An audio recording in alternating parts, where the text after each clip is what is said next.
Okay, so here we are halfway through turn 19. As you can see, Tartu has fallen to the Soviets, as well as Tecum's here in the west, right there. That puts our victory point, or pop points at 34. So we have enough pop points to gain a victory point for the next 3 or 4 turns. So that 5 victory point lead the Germans have is going to evaporate very quickly, and I can guarantee we're going to capture more pop points in the next couple turns here. So take a quick glance across the front here. I had some armored forces kind of cut off these forces retreating, add insult to injury to the horrible situation already. Essentially pocketing, they're not pocketed, they'll be able to move out some of these units, but it's not a good situation. Some more units partially cut off here, they should be able to get out. Further strengthen these positions around these pocketed units here. It's just bad news all across the front. And same thing with the panzer divisions here. They may be able to fight their way out, or the outer forces may be able to fight their way in, hopefully, and throw some supply into there, but it wouldn't be easy. And I'm very much with the dilemma with the Germans here as to, do we roll for breakout, or try and fight our way through? Supply is bad, it's fair to say, at the moment. I was thinking that these forces here could maybe strike into this defensive line very thin here and maybe get these forces out. But I don't think that's going to get us where we need to, so I think this pocket will roll for breakout, and this pocket will attempt to withhold and wait to be relieved. Pocketed right now, or cut off, or nearly cut off. I've counted around 30 steps. So I think this game is essentially over in terms of it being a contest.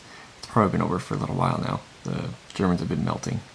I think I held some positions far too long, but yeah, to lose 30 steps or even half of that would be absolutely disastrous. So yeah, not really much more to cover.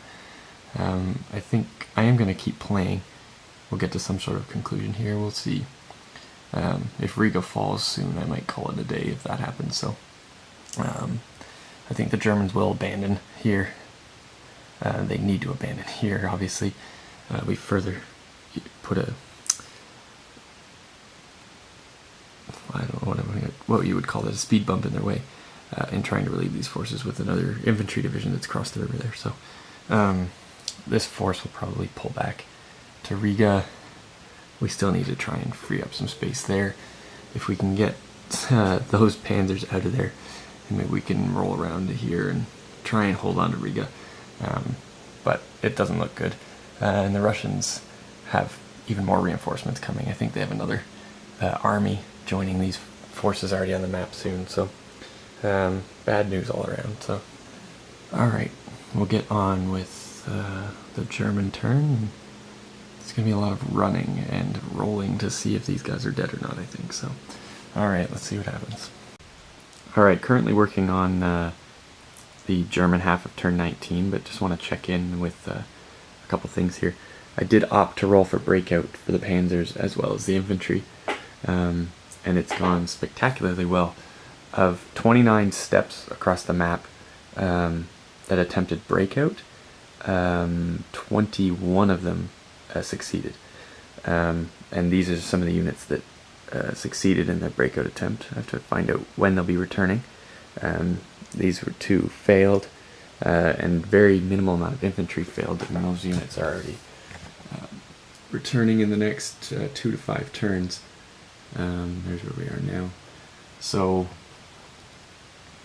it was a bit of a disaster, but maybe somewhat averted if we can hold on until these units do come back into the fray. So I'm going to roll now to find out when these guys return, and we'll take a look at that.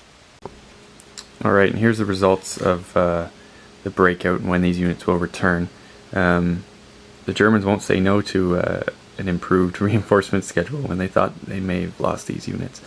So across the next 6 turns here, there's what we will be receiving, along with the infantry, which is condensed in the next 2 to 5 turns as well. So some overlap there between these forces. So I was feeling rather poor about the German situation. I don't feel good about it, but this certainly makes things look a little improved. As to why I opted to do this, you can see the German line is very thin, and trying to commit any force to a counterattack, as well as supply to a counterattack, would weaken our defensive positions very greatly. I don't feel comfortable with this as it is, but if we start to try and force some of these units into this pocket, we risk being further cut off or completely losing this line, I think. So the fact that we've had a very successful breakout is probably the best option after a poor decision for these units to go forward in the first place. But again, supply is just not good at the moment. I think I've got 4 SPs on the map edge here that headquarters is throwing forward. There's very little in these 2 HQs here. Trying to keep Riga in supply as well, in on-map supply, because they want to force their way out of there at some point as well. So, alright, well, we'll get these put on the turn track, and I'll do an actual overview of what the turn looks like here. Alright, so turn 19 is complete, with the Russians gaining a victory point, putting the Germans at a 4-point lead going into turn 20. There's the turn track. There's some of our reinforcements coming in. So take a quick look across the front here.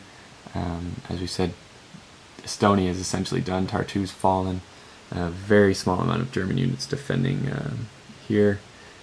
Just a few pop points in Estonia in the background here. So there'll be a while, I think, before the German or the Soviet supply will catch up to where these are threatened. But they're lightly garrisoned anyways. So.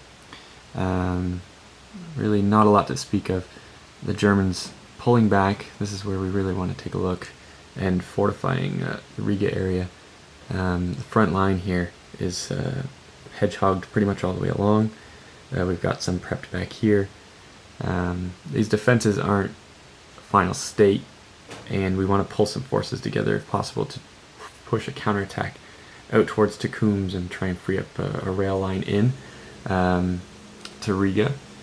I think that's very important. We need to start loading some supply dumps into here, because the cost of artillery reactions, fuel, combats, everything like that is going to be difficult to sustain on our rail or on our sea cap. We need a rail line in here for as long as possible, so it'd be no easy move to push outward and gain that rail cap, but we'll see what we can do. As we can see, freed up those panzer divisions, thank God.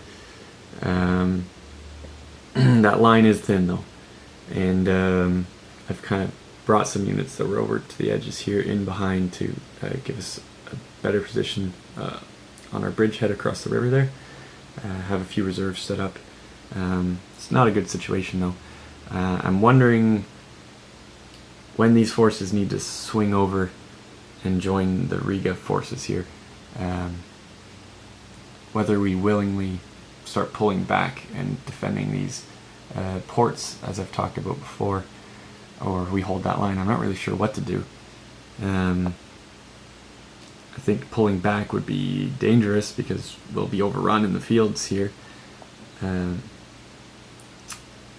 and staying still could be dangerous as the Soviet railheads start to catch up and supply improves in this area, and forces improve, because we've just freed up this and essentially this to drive on to Riga or join the battle here, and the Russians have an entire another army joining on this turn as well.